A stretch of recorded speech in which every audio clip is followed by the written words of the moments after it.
So welcome everyone. Hi Scott. I'm just seeing some folks. Hi Sherry. Thanks for coming. Hi Jillian. I didn't get to say hi to you yesterday. So good to see you.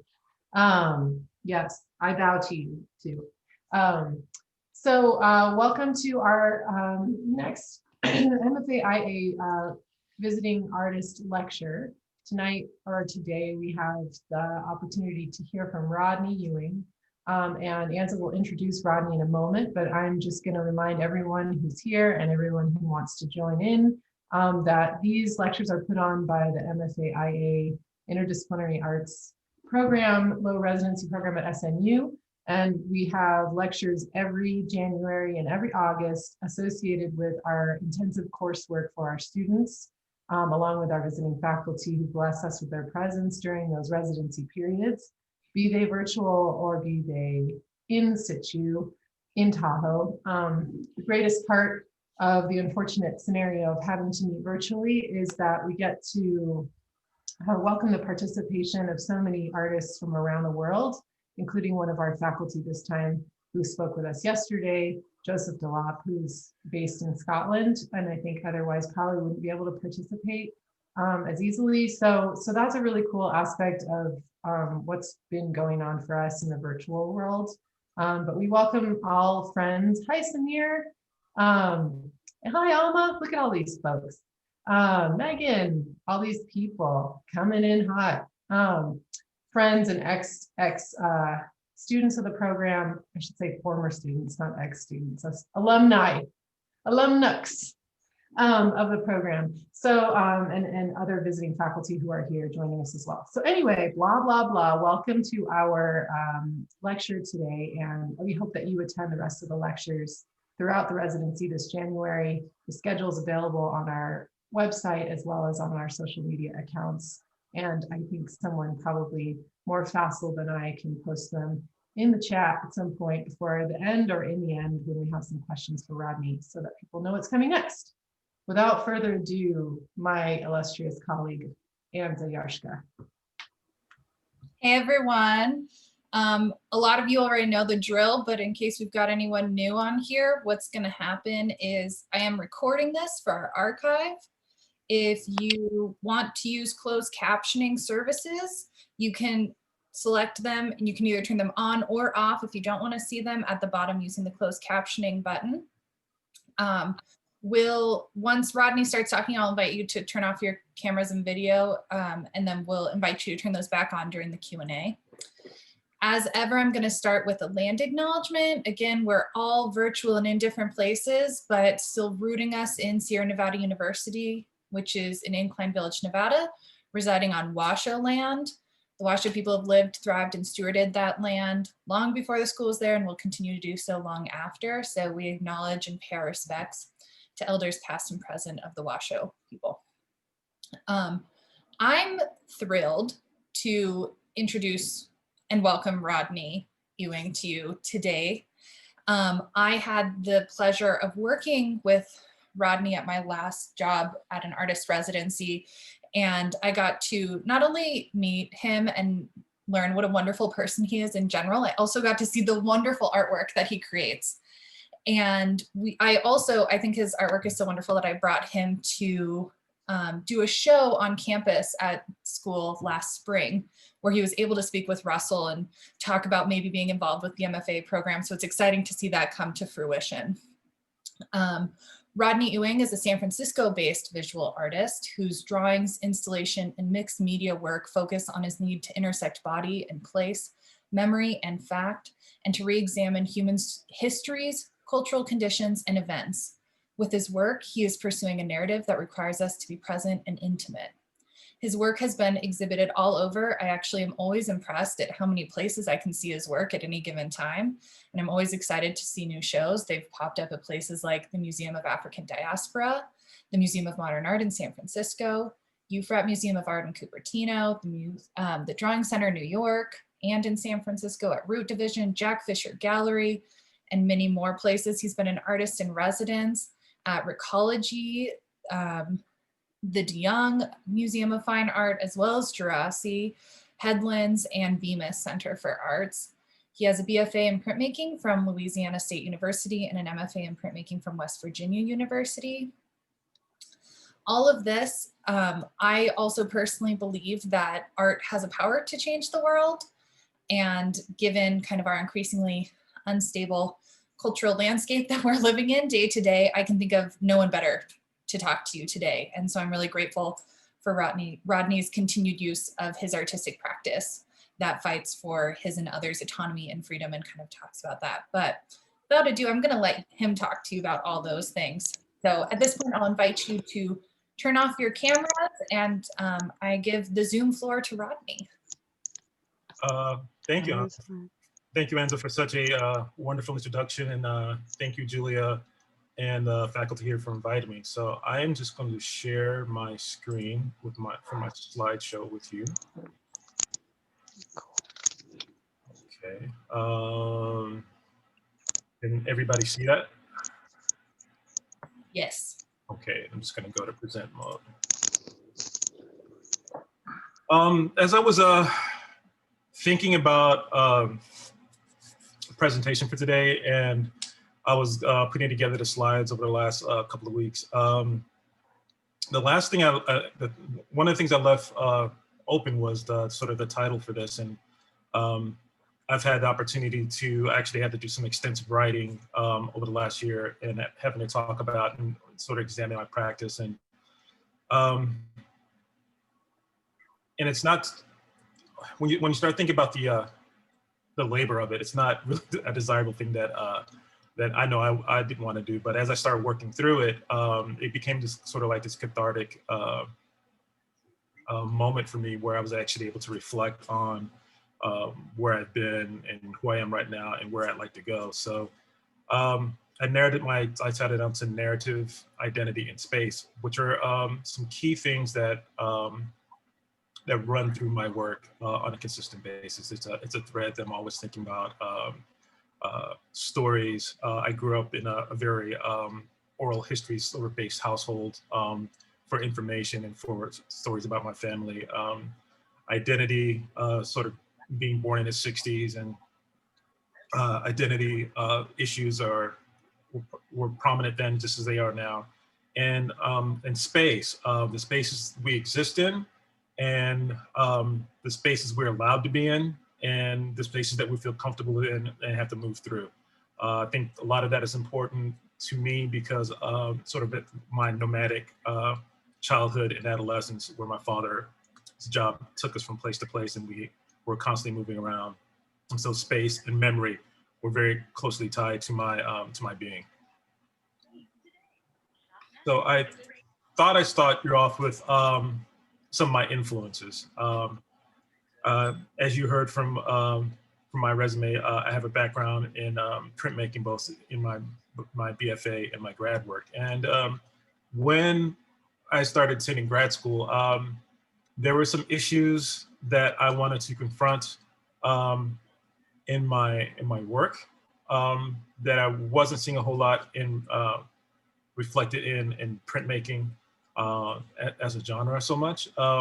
So I started looking outside to other people who were dealing with, dealing with really difficult narratives, dealing with how do you present really difficult information to people that they would never rather not think about, and how do you get the viewer to buy into what you're saying to them by being very accurate with this information, but also being kind of poetic at the same time. So I started looking at other artists outside of my immediate medium. And the first one is Alfredo Yar, who's a Chilean installation artist. This was from a series he did called Geography Equals War. And if you look at the slides I'm showing you, the images that I'm showing you right now are these oil barrels, and the whole concept was around how this oil company was taking their toxic waste and dumping into this small town in Africa. And so when you walk into the room, you sort of automatically perceive, you're not quite sure what you're looking at until you walk up to the barrels, and then you see the images of the residents sort of reflected into this fluid that's sitting at the top of the barrels. So he was and still is a really big influence on how I think about work and how I think about how work can be and how information can be presented. Dora Salcedo. This piece is called Silent Prayer. And basically she is, it's kind of like an epitaph for young Colombian boys and boys from South Central and Los Angeles who were often recruited into these very adult situations, these adult gangs and these adult armies. So Doris always finds a way to use something that's you wouldn't think could be related to art, like these tables, and make them again very poetic, very pertinent, and in a way, you know, going back to your title of Silent Prayer, very something you have to sit with, something that you have to you're able to sort of absorb.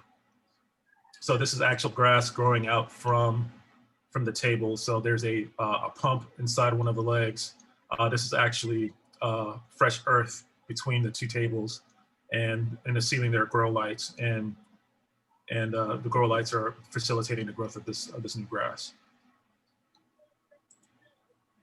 Cildo Merilis, who's Colombian, and this piece is called How Do You Construct a Cathedral? And the elements built into this piece are, here on the ceiling are is a stack of is a chandelier made of bones, of human bones. The center column are communion wafers, and then the communion wafers lead you into a bed of simulated of gold coins or money. And just being able to distill the idea of colonization through religion, and sort of the warping of spirituality, and condense that into this, in some ways it seems very straightforward, but going through the history of religion coming to different communities around the world, it's not only poignant, but it's universal in some ways. So that being said, when I started,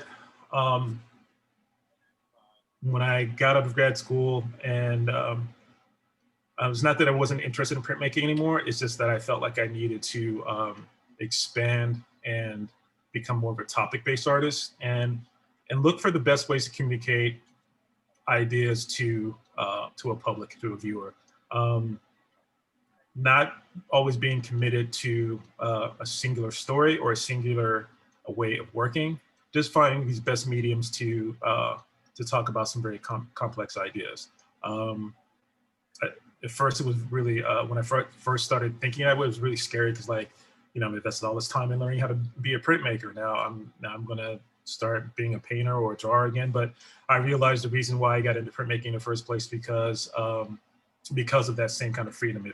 It allowed me to draw, it allowed me to experiment with the picture plane in a different way. So why should I stop there?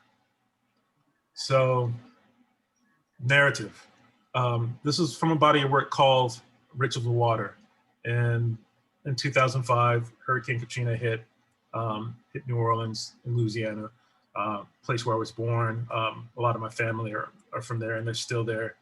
And watching the news footage on television, and seeing all these Black and brown and poor people being displaced again by this element of water. And it seemed to me like this element of water has a function in the African American diaspora, from transatlantic slavery all the way through Hurricane Katrina. There's all these stops in the middle as well. So it's like baptism, the civil rights movement, where water cannons were being used to disperse protesters.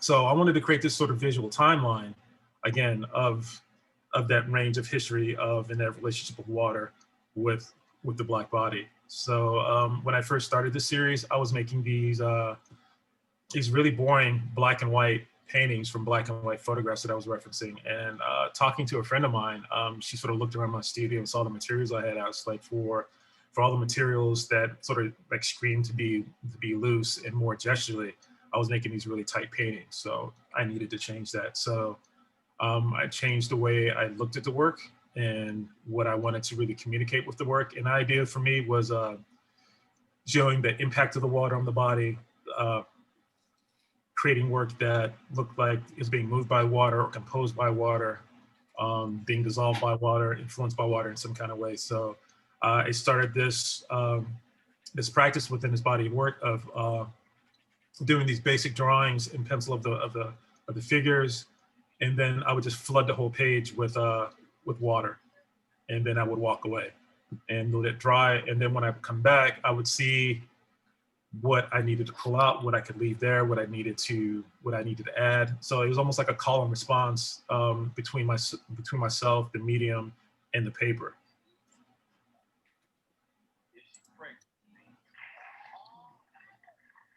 So again, looking at images from previous images from slavery through civil rights movement. At some point, I started incorporating text into the work. And the text is really specific to water. So they're either adjectives or synonyms for water. So in the back of this one, it says evaporation. And at one point I started incorporating the element of salt because salt does something to the surface tension of water, especially when you can visibly see it through with ink.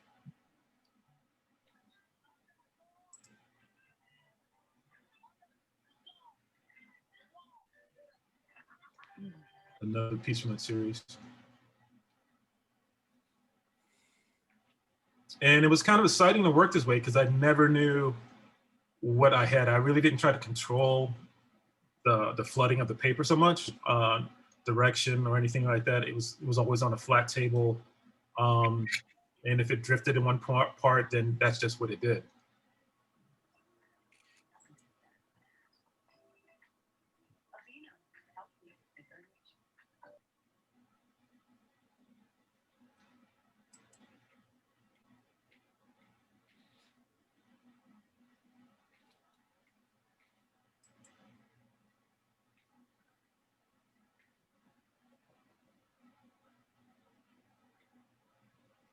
And so as I was working on this body of work, I started considering other ways that we look at narratives as consumers. I think as consumers of stories, we have a tendency to hold on to stories involving fiction a lot, and we sort of embrace those characters and we pass those stories on from generation to generation. And in a lot of ways, we hold on to those stories a lot. We find them more precious than sometimes than the stories of actual people who are walking beside us or who actually existed. So I wanted to find a way to strike a balance between the living narrative and the fictional narrative, and how could I use fiction to enhance the stories of actual individuals. So I came up with this body of work called Fact and Fiction, where I did just that. So it involved a lot of research of looking at marginalized individuals throughout history, and then trying to reference different pieces of literature that would make their stories a whole lot more nuanced. So for example, this is an image of Henrietta Lacks, who had the what is it called? The HeLa cell. It's this immortal gene. So she was diagnosed with leukemia, I believe, back in the 50s. The doctors found out she had this particular cell. She passes away, and without the permission of certainly of Henrietta or her family, they co-opted her cells, and it really just sort of ignored any kind of autonomy she would have had. So as I'm reading the story, somewhere doing all my research, I come across Milton's Paradise Lost, and I did a little bit more research about that, and then found out that I think one of the original editions of Mary Shelley's Frankenstein, the prologue features this line: "Did I request the maker from my clay to mold me man? Did I solicit thee from the darkness to promote me?" And I just felt like that kind of sort of encapsulates part of Henrietta's story right there. So these are silk screens with dry pigments. I'm using, in this situation, a way I'm using printmaking, I'm using it as another drawing tool. Not really interested in creating editions with the silk screens that I create. More, again, it's just an extension of my drawing hand. Another from the series, this is was the prize fighter Emil Griffith, who was bisexual and was closeted for most of his life. But it was kind of like, it was kind of known in some some areas of the world, especially when he was competing. It was known so much that his opponent for one fight was trying to humiliate him regarding this, and that sort of drove Emil to hit him harder than he normally would have, and his opponent ended up dying. So upon reflection, Emil, later on in life, when he was fully freed to come out and be his total self, said that he thought it was strange that most people would accept the fact that he killed a person in a ring, but they wouldn't accept his sexuality. So I was, again, doing more research. I'm a big fan of science fiction, especially people like Ursula K. Le Guin. And I was reading through one of her books, and there was a line from one of her novels where it said, what is hard is to keep alive in a world you don't belong to. And again, Emil being a prize fighter, literally fighting for his life in both his working life and his natural life, it just seemed an appropriate piece of text.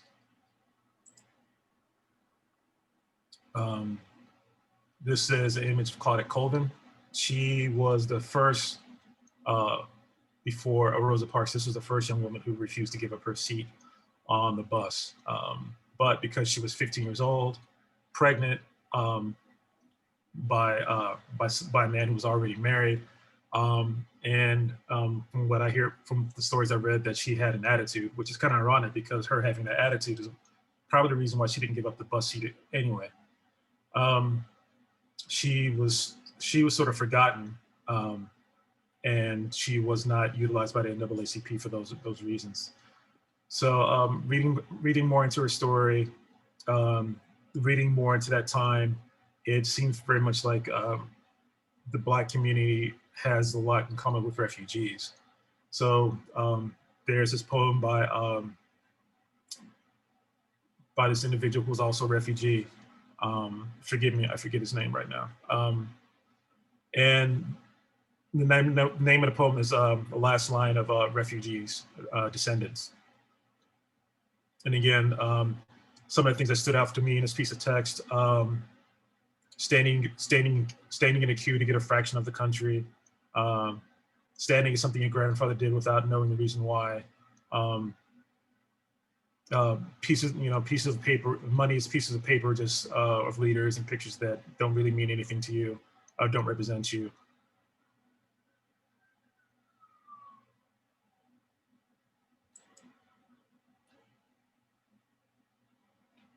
And also extending my research into children's novels as well. So this is an image of George Stinney Jr., who's still the youngest person who's been ever sent to a lecture chair. This was in 1943, I believe. He was 14 years old. He was exonerated maybe 3 or 4 years ago.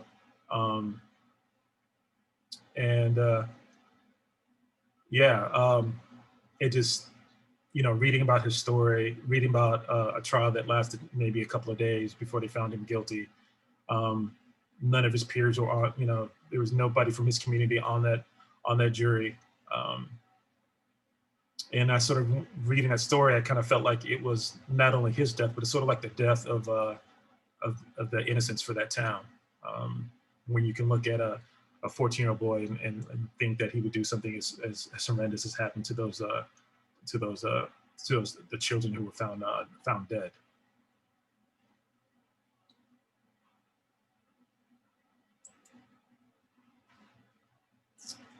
Space. Again, my personal reference with it, if it always been shifting, and people always sort of moving in and out of my space or moving in and out of somebody's space because the way I grew up and how I moved around a lot as a child and even as an adult. I started thinking about that a lot for a project that I did for an exhibit called Untethered, the stories of the Fillmore. And long story short, this whole concept started out as a proposal for a local competition through the Museum of Modern Art here in San Francisco called SICA. And they were picking different neighborhoods for artists that year, or artists were writing about different neighborhoods that year to activate because the final show couldn't be held at the museum because it was under reconstruction at the time. So this is 2014 or 2015 maybe.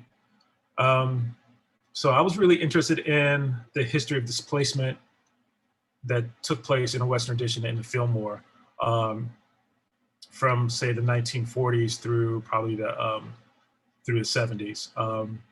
Through the 1940s, it was the Fillmore Western Addition was pretty much a Japanese neighborhood. And due to the Executive Order 9066 during World War II, all those residents had to give up their homes, their businesses, their goods, and they were placed in internment camps.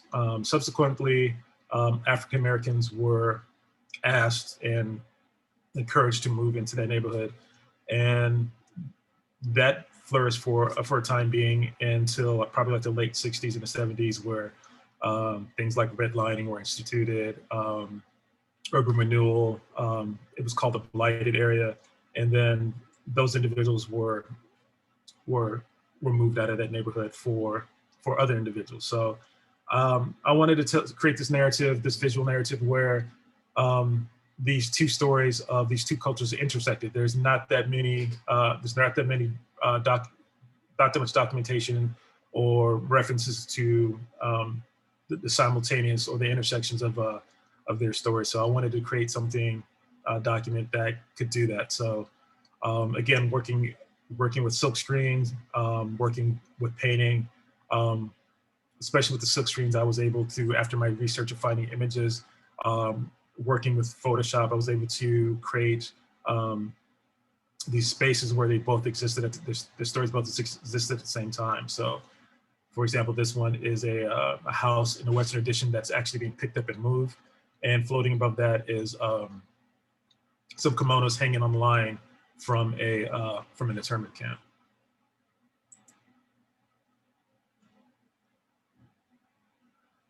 So again, a lot of this involved a lot of research up front, where luckily the local public library here has a really nice archive department of things from San Francisco Redevelopment Agency, as well as they've been collecting photographs from people from different time periods and preserving them when families no longer want to hold on to these photographs anymore. So again, creating that space where both cultures sort of existed and thrived.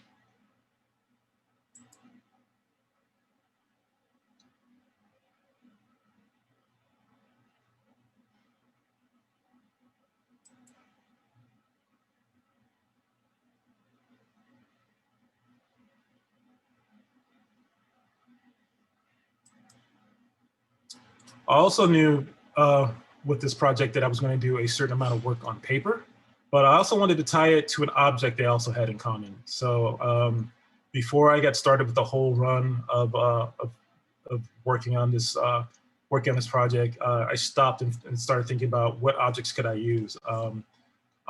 It sort of narrowed it down to objects from the house and what objects would those be. And the windows just seemed had so much potential for furthering that story. First of all, they're a flat surface. Physically, I can use both sides of the glass to simultaneously tell their stories. So that's what you're seeing here. This is an installation view of them. So on one side is the stories of Japanese Americans, and the other side is the image from the Fillmore Western Addition, where it was largely African American. This is a detail shot from one of the windows.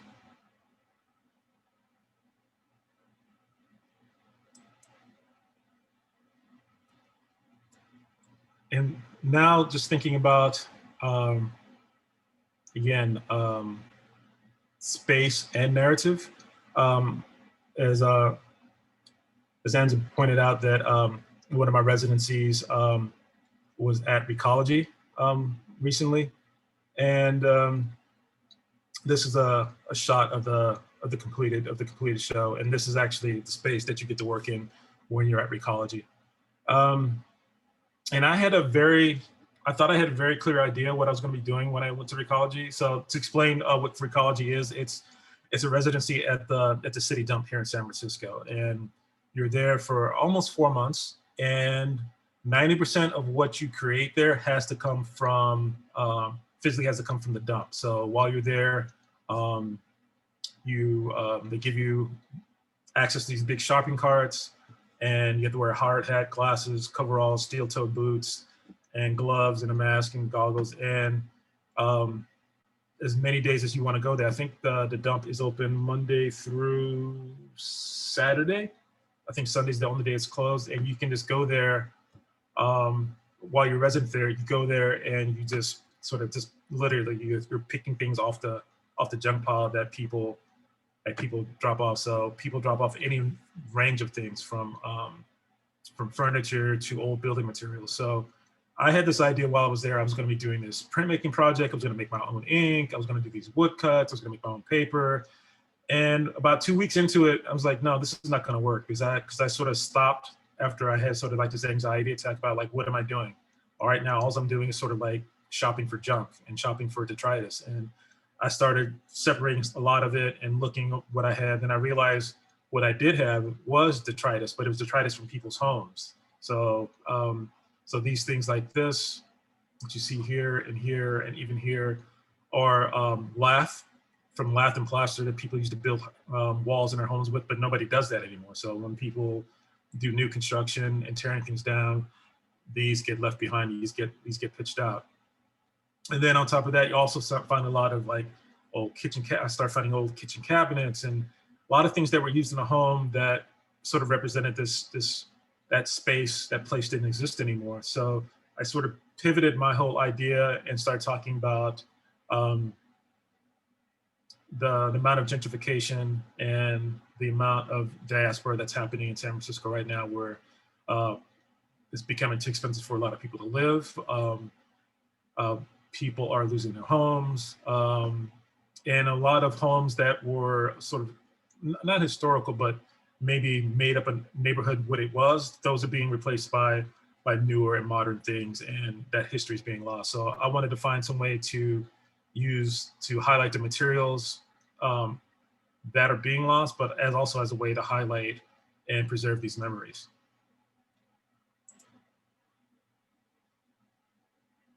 And also as a way of doing this, I started incorporating text. I have another project that I'll talk to you a little bit later, but it's called Days and Occasions, and I'm writing these pieces of text and assigning time to them, sort of as an observation. So I sort of extended that part to this project. The black on here is graphite. That's probably the only thing that I brought in, and the stencils that I used that I brought in from home to use with this piece. So when I would think about what I wanted to say, or I want this piece to represent, I would give it a timestamp and then do the writing. So this is all from old wood lath that would have been used in a wall in a house. This piece was particularly poignant to me. There was an incident that happened with Dropbox, probably around 2014, 2015, I think, where there's a local soccer game here in the neighborhood I live in the Mission neighborhood, which is largely a Latinx neighborhood.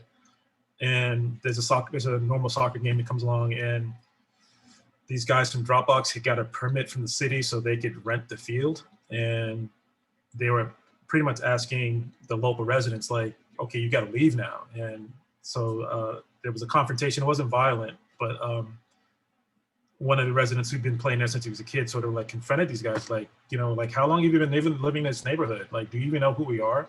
Or do you even understand what we're doing here? Like this local soccer game, and you think you can just come in and just sort of like tell us you have to go. So I started collecting these basketballs as while I was at Recology, and I didn't quite know what I was going to do with them. And then I kind of remembered this incident, and once I had 3 of them, I sort of knew what I was going to do. So cabinets hand build, and then the basketballs with the text "Who got next?" Because when that happened, I was talking to some friends, you know, later on that week, and it's like, and we were just like, who does that? Who doesn't understand the concept of who got next when it comes to a playground, especially a sporting event? Like, it's kind of universal, you know. Like you can go anywhere in the world, and everybody understands. Like, you know, I got next winners, whatever how you were want to phrase it, but it's that. So, but it also means for me, who got next? Who's moving into the neighborhood next? Who's replacing the next culture?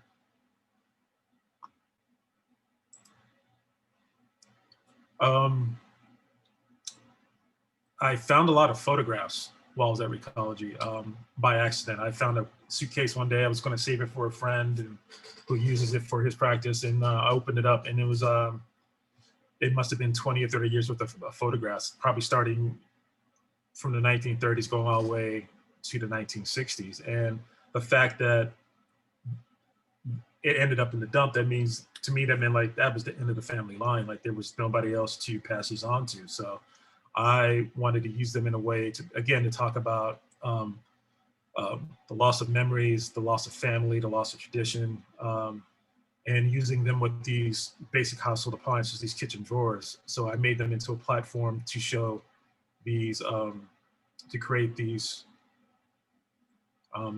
images. Here's a close-up.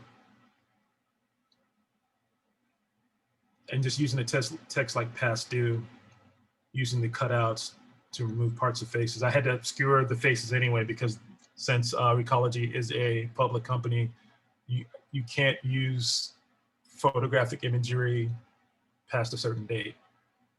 So it has to be altered. But that alteration also came in handy for this process. And here's another one.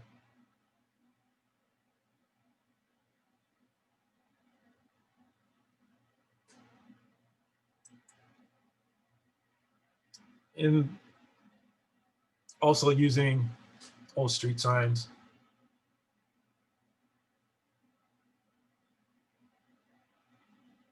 So it was a really fun process being at Recology. I lived in a couple of places when I was a child that I had access to junkyards, and that's what my friends and I did, and it kind of brought back those memories. But you know, I realized how much I like building things as well, and reconstructing things. So this was the first exhibit I had done ever where everything in an exhibit was 3-dimensional. So yeah, it was just another way for me to expand my practice and do something I don't normally have time for or the space for. Narrative again, and identity. Thinking about, again, the stories that sort of get lost between the cracks. Thinking about how to intersect body and place. So this was one of the pieces I actually did during the residency at Djerassi when Anza was there. This is called High Cotton. So I was working on this body of work called Longitude and Latitude. And again, the whole premise for that, for this body of work was to talk about memory and place, and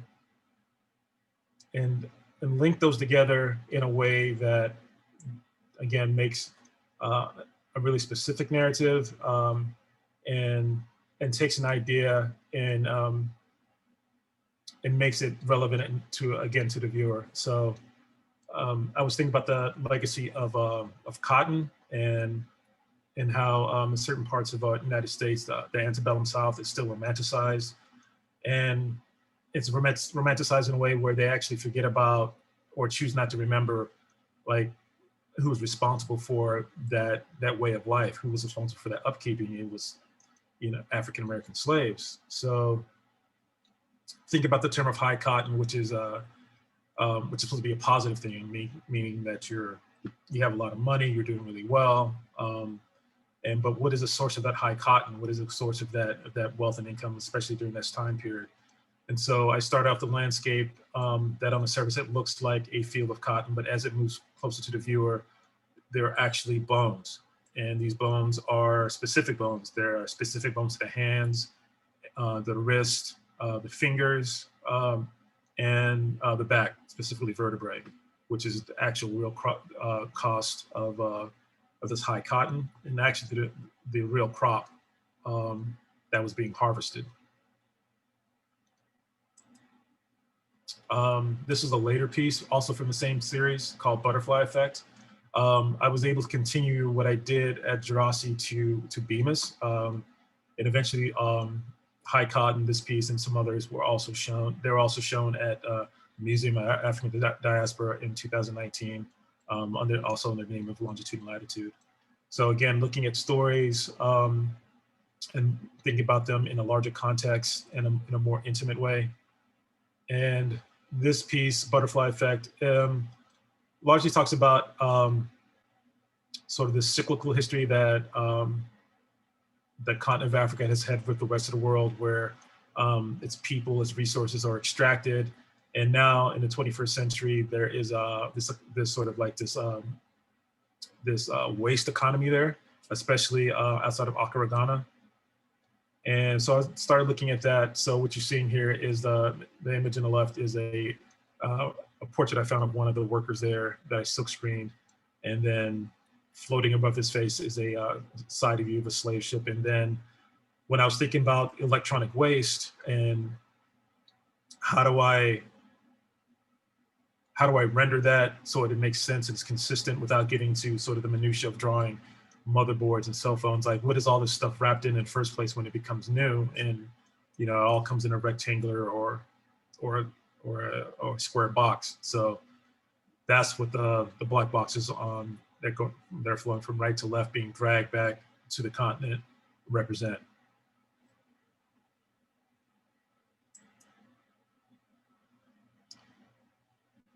Text plays a huge part in my practice.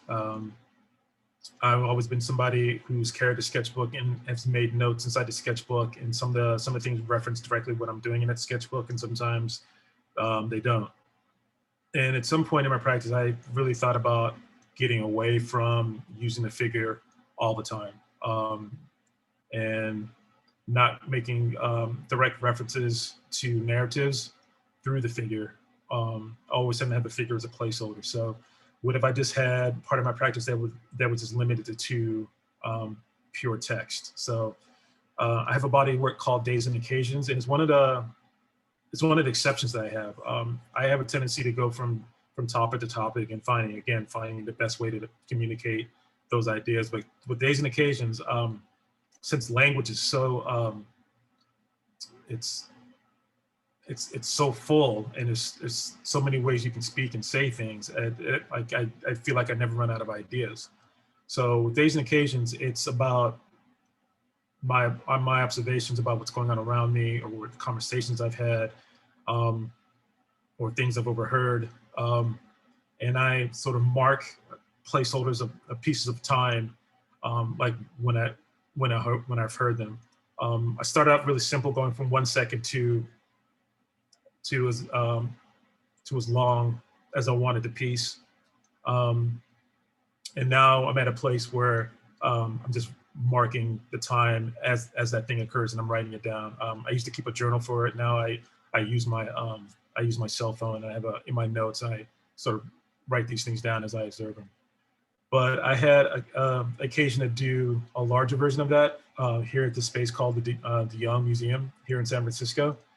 And again, usually the text is kind of random, like observations, but with this one, since it was sort of the beginning of Black Lives Matter,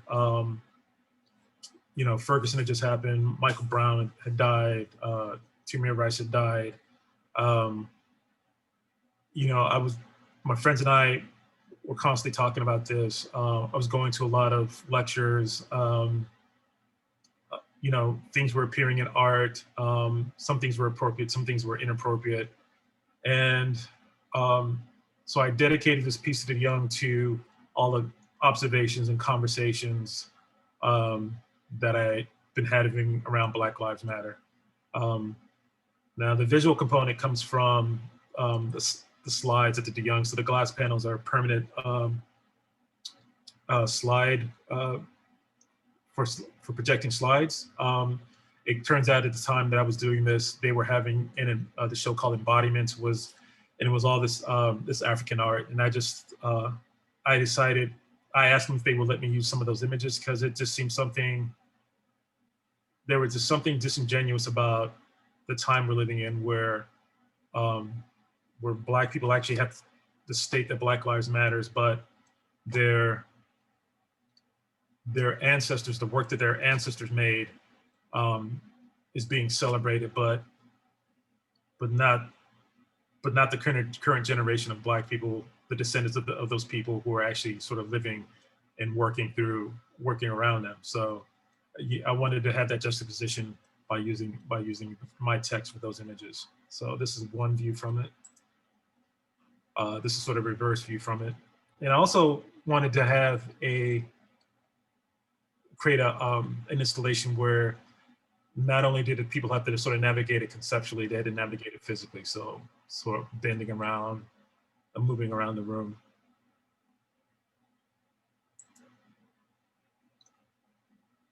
So it's about 180 feet worth of paper and drawing. So this one-sided room, and it also went, if I go back to the first, and also you see at the back of the room on top of the ceiling.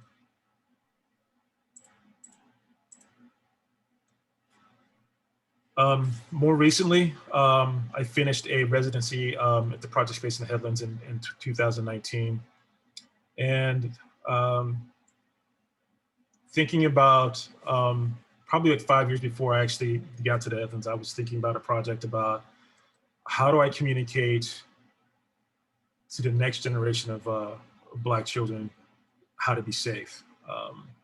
I found myself being frustrated by all the incidents that have been happening to African-American men and women, again, losing autonomy over their bodies, not being seen as human beings, not being seen as citizens, and not having their rights respected and their lives taken, and for doing mundane tasks.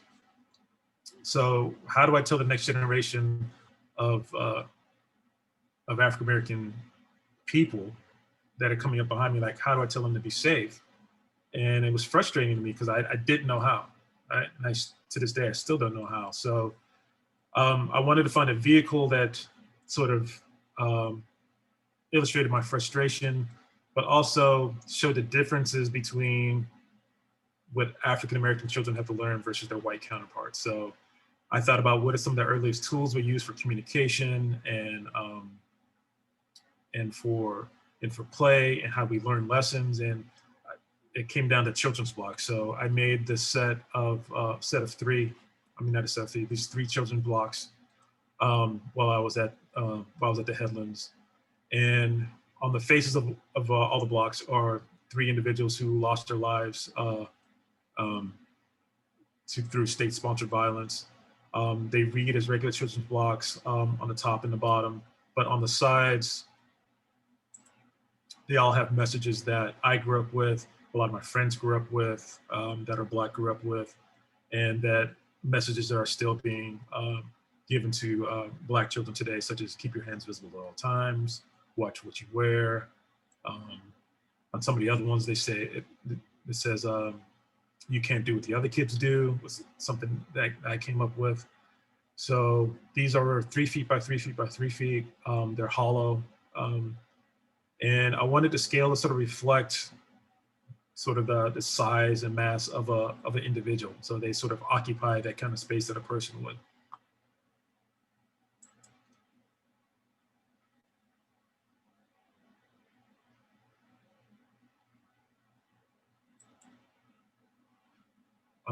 Also, while I was at the Headlands, I created this diptych, it's about Emmett Till, but it's also about my father. So when I was creating this piece, I thought about how I was going to render it. And when I was looking at these panels, like, yeah, I could draw the place where Emmett was accused of whistling at this woman, a place where they ended his life, but it kind of fell short for me. There wasn't enough content there. There wasn't enough texture enough there for me within that story. So again, I had saved a lot of laugh that wood from while I was at Recology, and decided there's something about making two old houses from an old house. So so I made this relief piece, and again, like I said, it's about Emmett Till, but it's also about my father. So when my father was still alive, we were talking one day while we were at lunch, and he was really disturbed about the George Zimmerman case, and just how he was really sad that this happened again. And I asked him, what did he mean? And he starts talking about like that, you know, when Emmett Till died, my father was about that age. He's about 14 or 15 years old. And he said he realized that was the first time he didn't have control over his body. And I never heard my father talk about being scared. He had done 2 tours into Vietnam and never talked about being scared with me, but that was the first time he ever talked about being frightened. And that story sort of always stuck with me. And yeah, I took the opportunity to create a piece around it. And so the children's blocks and this piece, they're all part of a larger project that I'm still working on called The Devil Finds Work.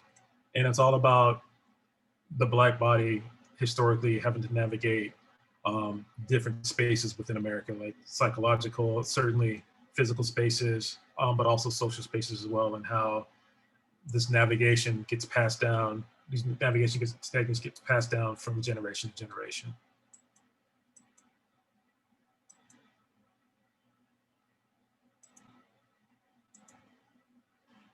More recently, especially being influenced by the pandemic, when the shutdown first came back in March, yeah, I didn't quite know what I was going to do with myself. I was teaching during the day, pretty much sequestered in the house unless I needed to go out for food, and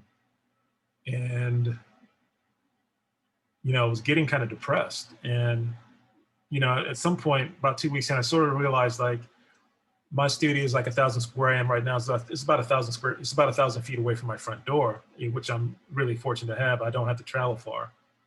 And, you know, sort of shifted my whole teaching practice into my studio and realized that I could make work between classes and after classes. And I thought about what can I do while I'm stuck here, while I'm here. So I have a pretty extensive collection at this point of silkscreen frames and images that I've used for specific projects.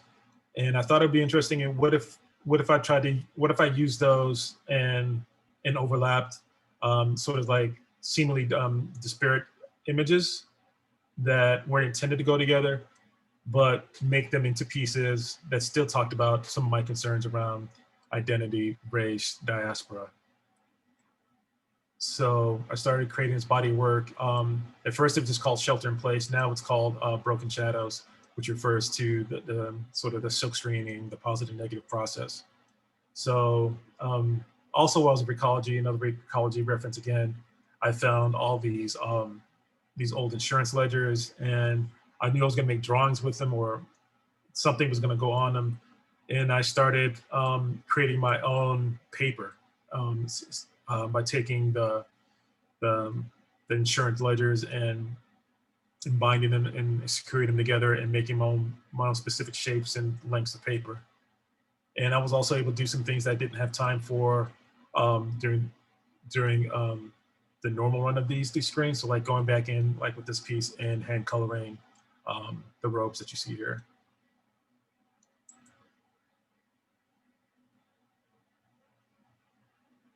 Going back in and using text that I recently acquired with older images, again, hand coloring in again.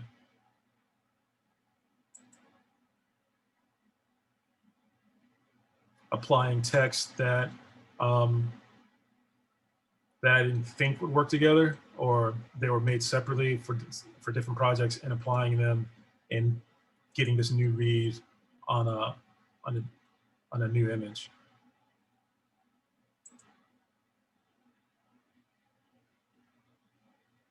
So I would combine anywhere from 2 to 3 to 4 screens and overlap them in one image.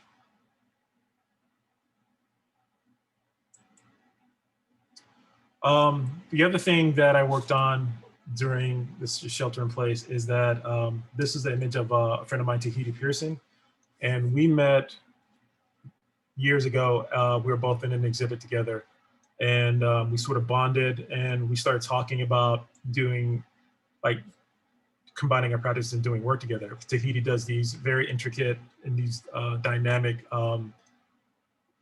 designs cut out of paper and canvas. That's one of the smaller pieces. This is one of his medium-sized pieces, and then he's done these huge pieces for public works. So it took us a while to sort of get together and figure out when this was going to work. And then a new residency started here in San Francisco called Space Program San Francisco. There was an opening night, and I don't think either one of us knew that we were going to be there. We ran into each other, and when the founders of the program started asking about what do you guys want to work on, we separately said, like, a separate conversation, like, oh yeah, we want to work together. So we had planned for last April to be in the same space together and so do this body of work, but COVID hits. So we sort of switched gears, and we started talking with Space Program and each other, and it turned out that we figured out that Tahiti could pre-cut pieces, and then he would send them to me, and then I could silk screen on top of them, and then I would send him images of, like, what it looked like. So so it's one of our first pieces is this. So you might recognize this from the earlier in the slideshow of Emil Griffith. And so this is just a close-up of the piece. So the entire piece is probably like maybe 5 feet long by maybe 3 feet tall. And it just takes on a new life, just conceptually, with the positive and negative space that happens with its cuts. And it becomes a new piece.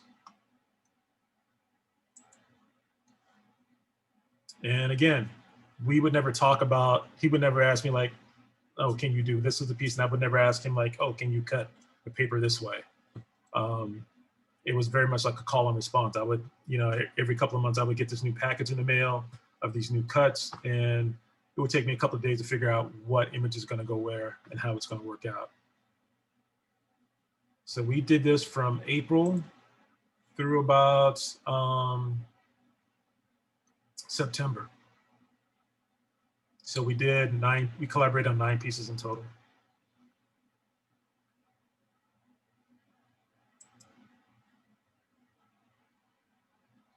And this work was recently shown at Nancy Toomey Gallery here in San Francisco.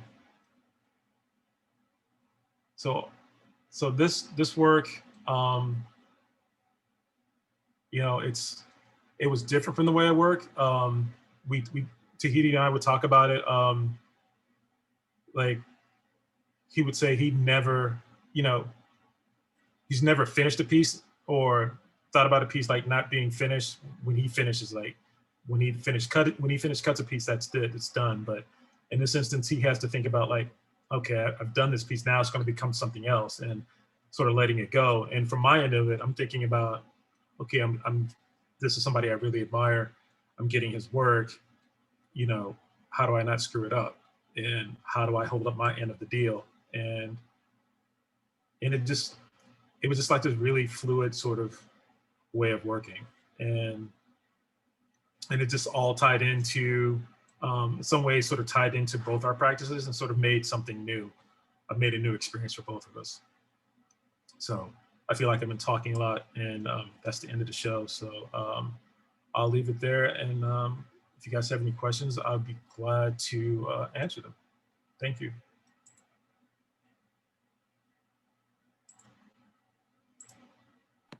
That was awesome. Thank you, Rodney.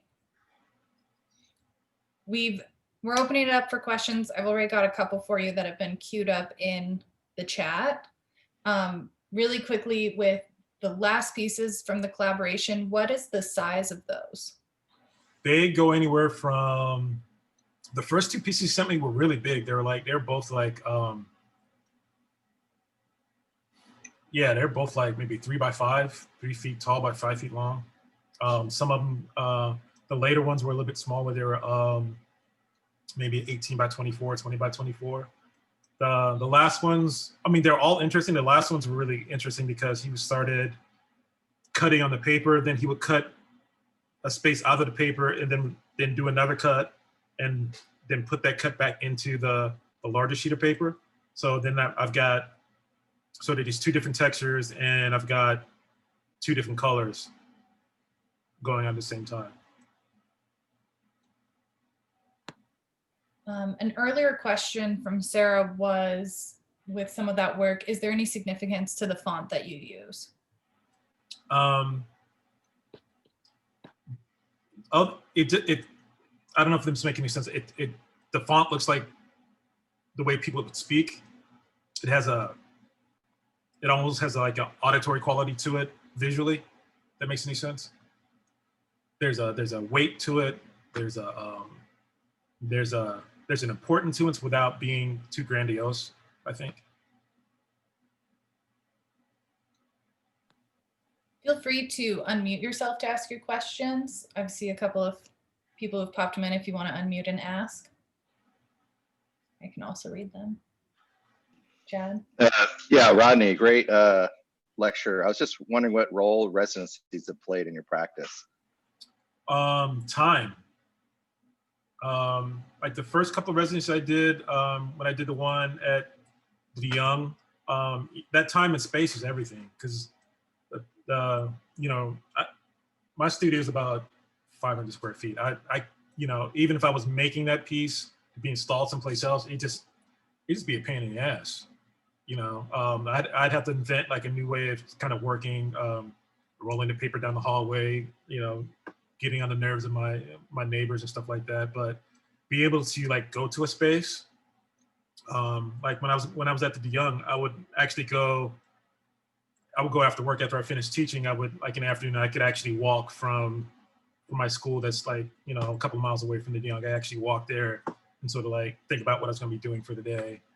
And then same thing with Recology. Like I can build some stuff here, but I couldn't do it at that scale that I wanted to. And then you get this you get resources, like, of course you get money, but also it's a resource of like, here's all the stuff over there. You can use as much as you want. And the same thing with Djerassi or Bemis or Headlands, just being able to have like that concentrated time where I don't have to do anything else but get up in the morning, eat breakfast, go to work, as long as I want, as hard as I want, go to sleep at night, get up, and do the same thing. So that, and also, it expands your community. Made some really good friends at Headlands, some really good friends at Djerassi, and like we still talk and exchange ideas. So yeah. Hey, I had a question. Thanks again for the talk, Rodney. I had a question about just the use of sort of archival photos. So much of your work comes from, taking photos that have pre-existed. And it's sort of a 2-part question. One is sort of like conceptually, like how do you think about bringing something that comes from like the historical or the journalistic archives and putting it into an artistic existence? And then I was also wondering on a sort of more mundane level, if you've had to deal with any kind of rights issues around that stuff. No, I haven't had to deal with any rights issues. I'm really careful about like where that stuff comes from, and also from when I'm using those historical references and those photos, I'm trying to use them in a way that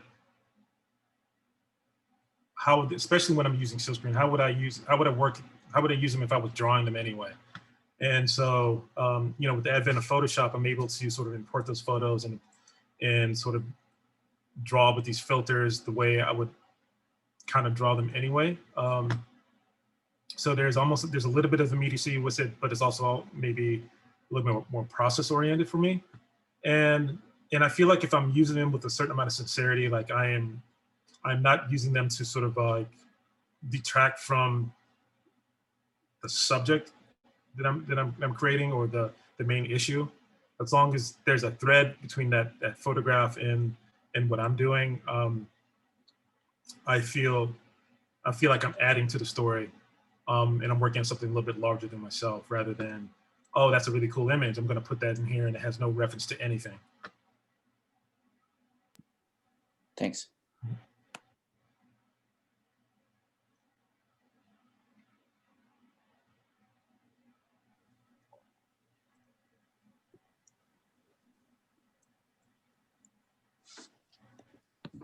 Jillian?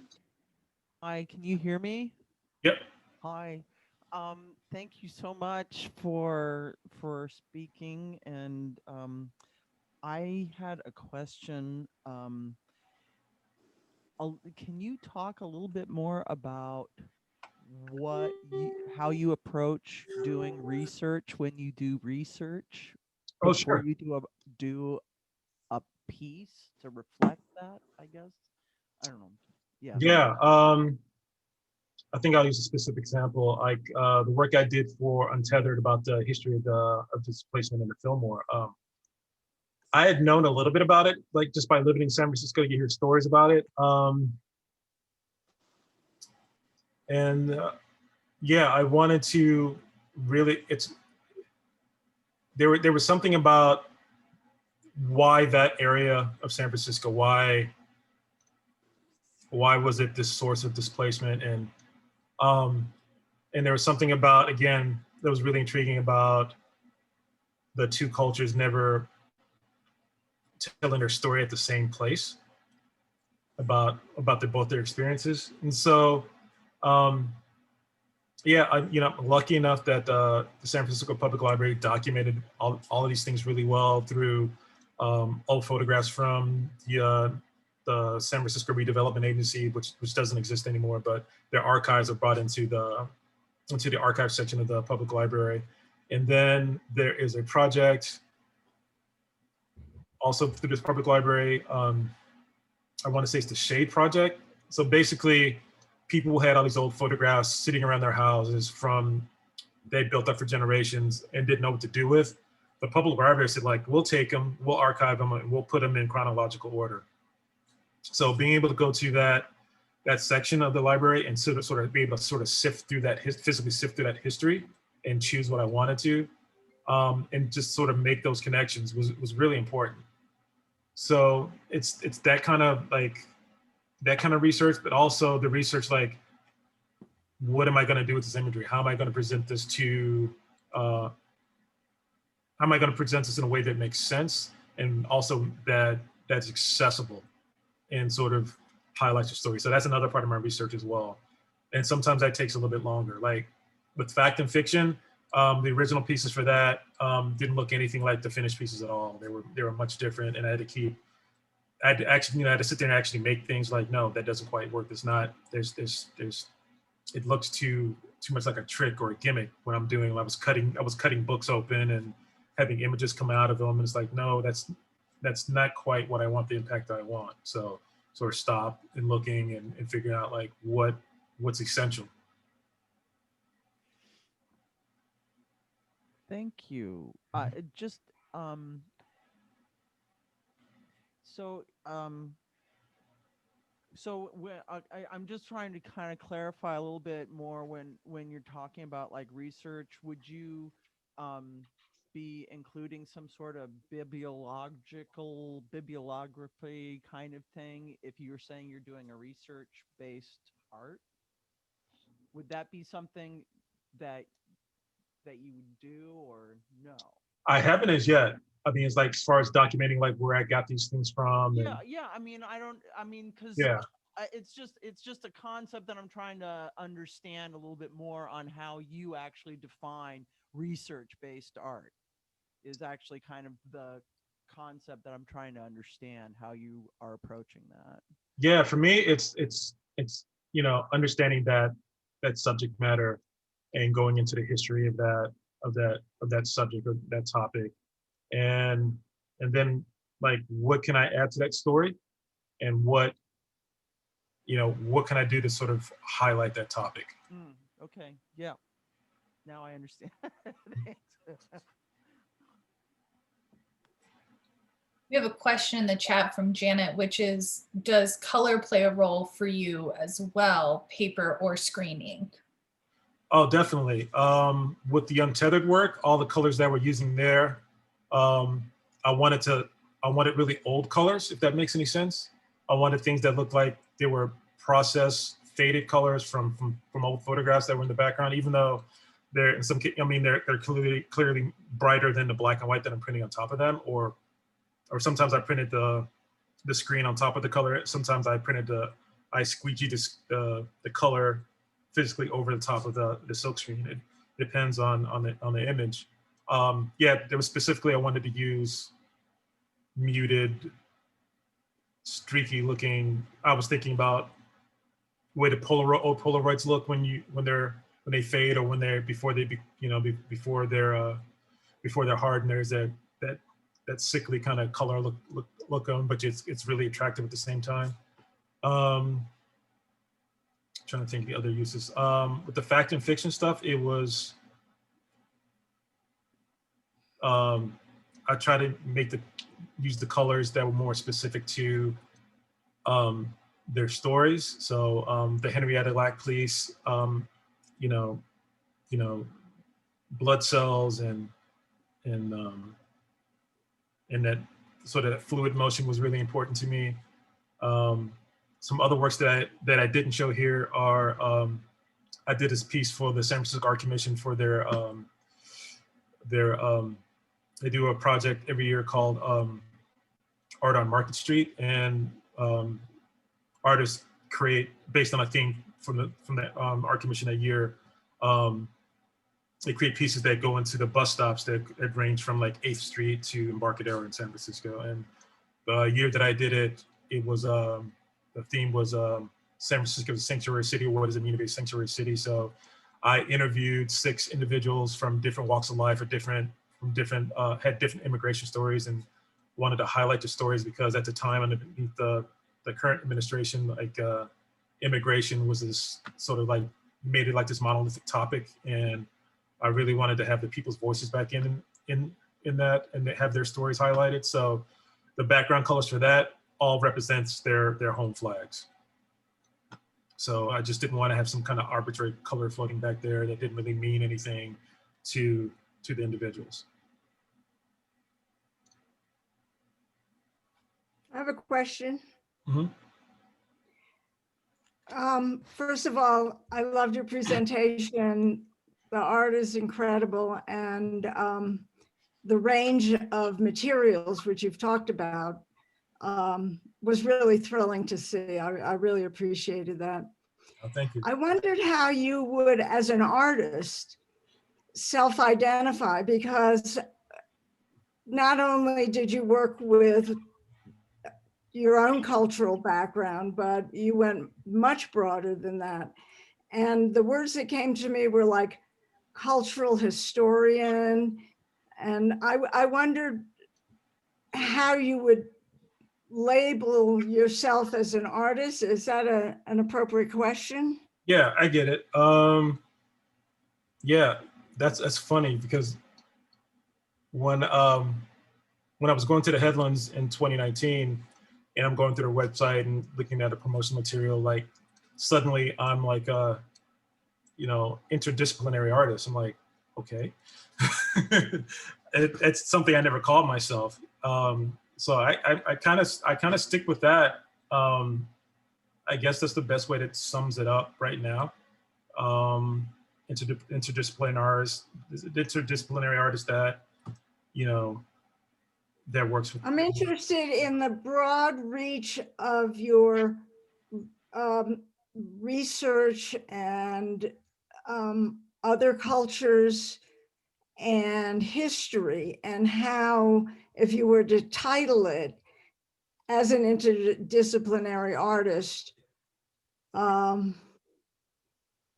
don't know, the scope of your research is awesome. Yeah. And I love the references to Shelley and going back into poetry and history and sci-fi and Yeah. um I would say maybe there's a term called like when somebody's in crisis and they come to you, that you hold space for them, where you're just listening and you're sort of reflecting empathy. I think that's about as close as I can get. It's like I hold space. I hold space for the subject matter that I'm dealing with. I think I'm trying to hold space for the viewer by making the work accessible. I'm holding space for myself, so I'm being educated as I'm making this work. Yeah, I don't know any other term. I'm sure there's a more specific and more poetic term to call it, but I feel like most of the time I'm trying to hold space. I love that. Thank you. Thank you.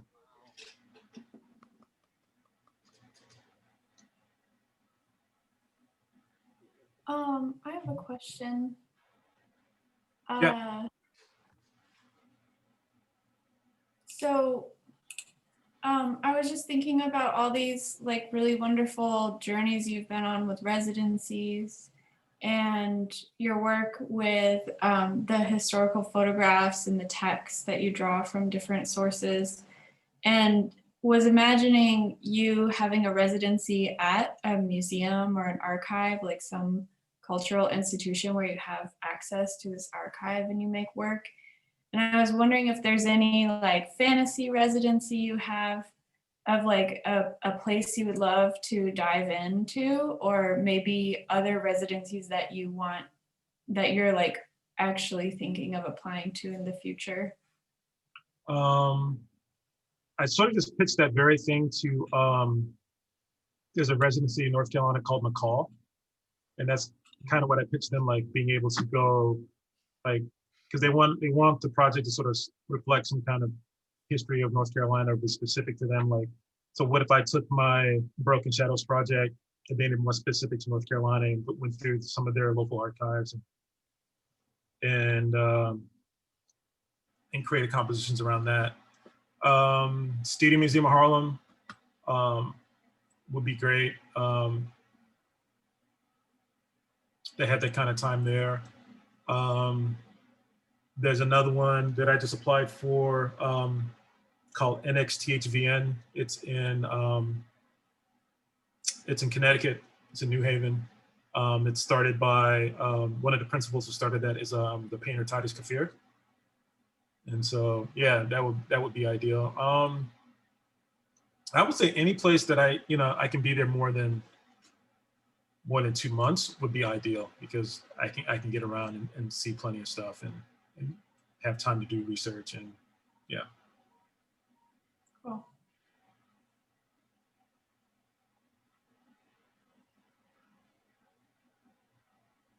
I have a question where a lot of my artwork that I deal with plays with that idea of being from a separate culture compared to historically what fine arts is about, where I'm used to learning only about white art and white artists. And how does that have an effect on not only your research, but overall the amount of language and the overall just play with everything into your artwork?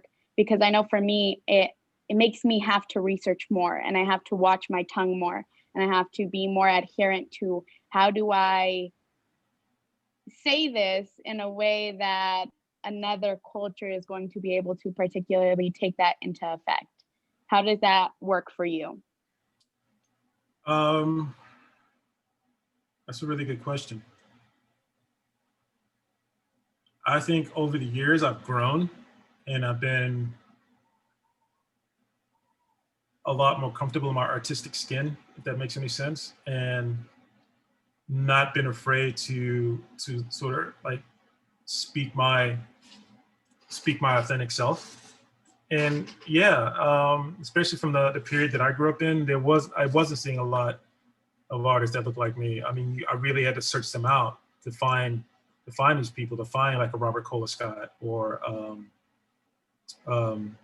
Kerry James Marshall. I mean, when the first time I ever saw Kerry James Marshall's work was on this magazine called Arts Paper. I think I still have it. I think it must be like 20 to 30 years old by now.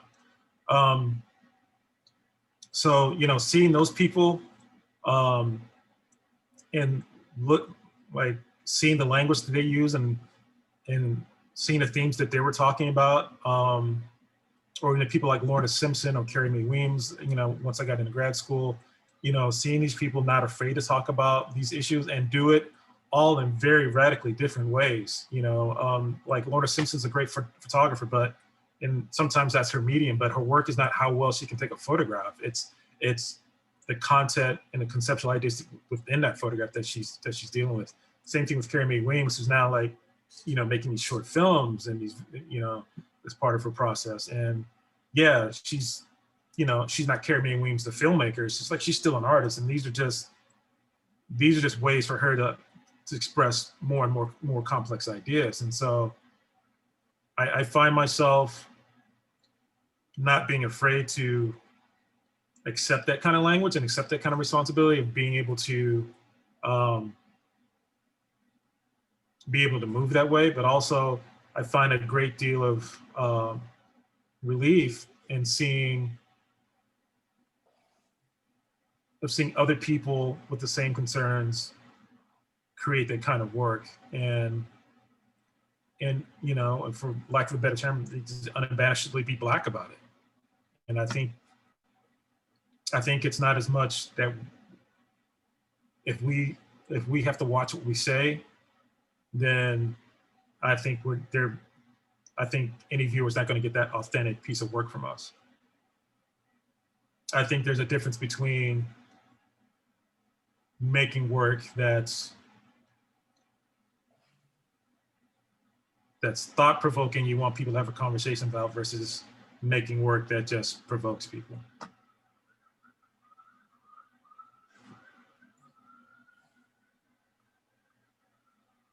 Thank you. Hope I answered your question. No, yeah, thank you. That helps a lot. Thank you. Hi, Deja. Hello.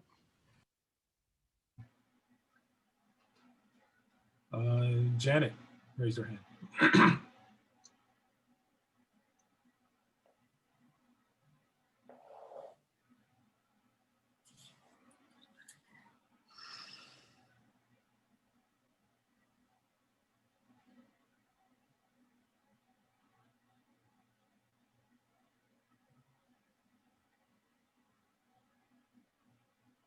Oh.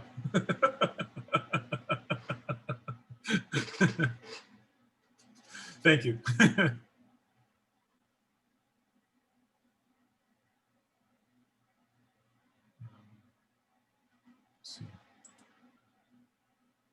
I'll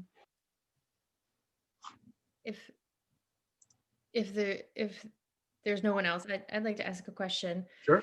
I'm really interested in the recent collaborations that you were showing. Do you, and you know, maybe I'm jumping forward, but do you know, or do you think that there is anything that you found in those explorations that you might be bringing into your solo work?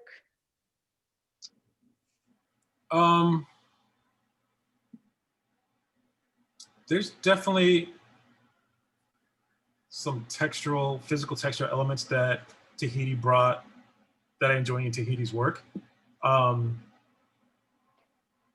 that I might consider. And because, you know, I don't want to like start cutting work like him. That, you know, that would just be insulting. But I think that like the elements that the collaboration brought into my work, or what I will continue with, is just slowing down my pace and thinking about options about what I'm making, or the things that I can make. Yeah, because when Tahiti would send me something, I would just sort of lay him out on my drafting table, and I would just sort of stare at him, and I would walk around the room and do other things and look at him again. And eventually I would pull out a silk screen and lay it on top, like, okay, that doesn't quite work. Or maybe it'll work, but pull it aside and put something else down. Or sometimes he would send me things that he had screened himself, in like two separate pieces of work. I'm like, oh, that kind of needs to go together. What if I made them asymmetrical? And so, so working that way. So there's a lot of physical things that that working that way brought, and as well as conceptual pieces. Yeah. But yeah, every time I would get stuff from him, it was like Christmas. It was like, oh, I was like a little kid, like, I got a package from Tahiti,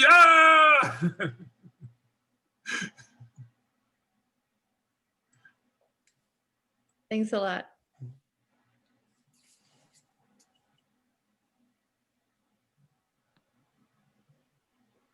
I think we're going to wrap here pretty soon. So if there's any final questions you've been holding on to that you want to ask Rodney, now's the time.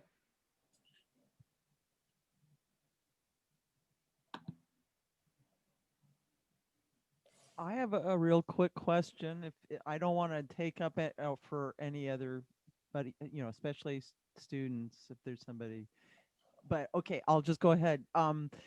When you were at the residency where you were having to work with the dump stuff, and you had to kind of change your direction, kind of all at the last second sort of thing. It seemed like you were able to kind of just move through that without much hesitation. You just knew that you were going to come up with something. You didn't stay freaked out too long. No. I remember you mentioning you had anxiety, and I understand that feeling. Yeah. Okay. And yeah, it was. There was a day that I actually sort of I would come in there after work, or whenever I was done teaching, I would come in there, and I had, like, for like 2 weeks there, the first 2 weeks I've been collecting, going out there pretty regularly and collecting stuff and bringing it back. And I walked in that day, I was like, holy crap, what do you have in front of you? This is nuts. And just by going through, like, okay, I've got all this sheetrock. Okay, I've got all this lath. Okay, I've got all this plexiglass. People throw away whole sheets of plexiglass into the dump. They've cut like a 4-inch square out of it, like an 8-foot piece, and I'll throw the rest of it away. I'm just like, who does that? Yeah, I've got all this, I've got these used journals. And, once I started just physically just making piles of, like, I have this, like, oh, you have detritus from people's homes. Like, what's going on in the city right now sort of reflects what you have in front of you. Like, well, there's a building there's a whole block that's got wiped out of my neighborhood where there used to be an auto mechanic and, landscape architecture firm, one of the few affordable places to eat in my neighborhood. What else is there? And then, above the auto mechanics place there and the restaurant, they were both family homes. And so all that got wiped out. And, so you just followed the clues to the story. Yeah.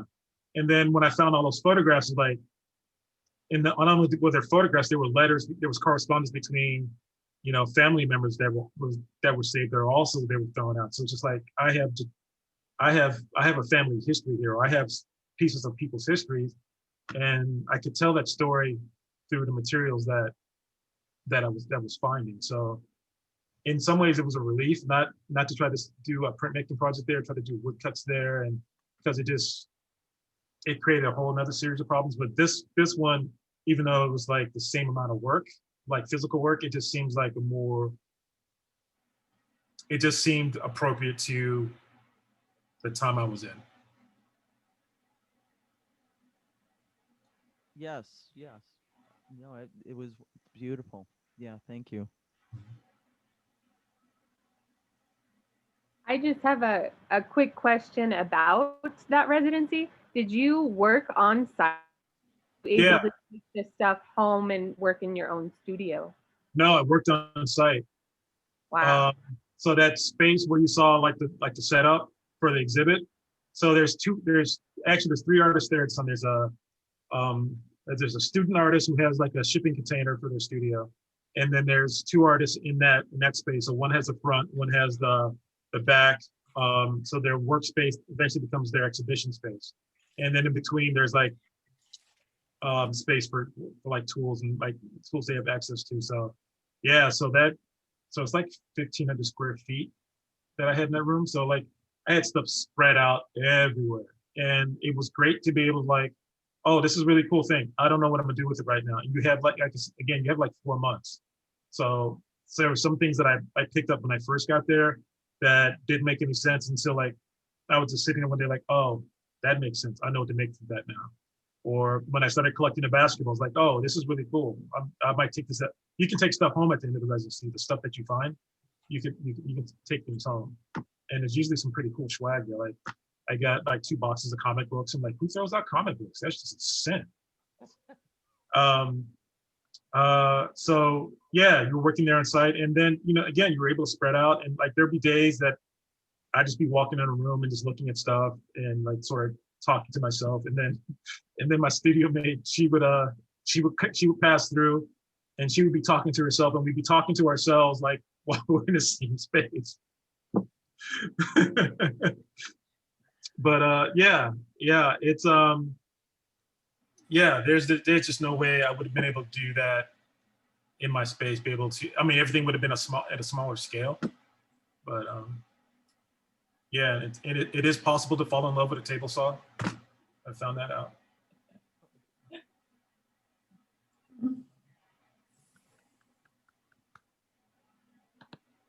Wonderful. Thank you so much, Rodney. I think we're going to wrap it here. So just like round of applause for Rodney, and thank you just so much for sharing your work with us. Thank you so much for having me and listening. Thank you. Thank you, Rodney. It was a pleasure. That was great.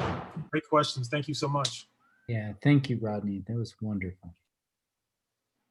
As always, we've got more events coming up. I've pasted links in the chat. We hope to see folks at future events next week. And I was going to say, not to give too much of a preview, but we can look forward to, I think, Rodney joining us in a larger capacity in the summer for the program. So those current students, get psyched. Rodney, we can't wait to have you back, and thanks again so much. It was beautiful. Looking forward to it. Yeah. Okay.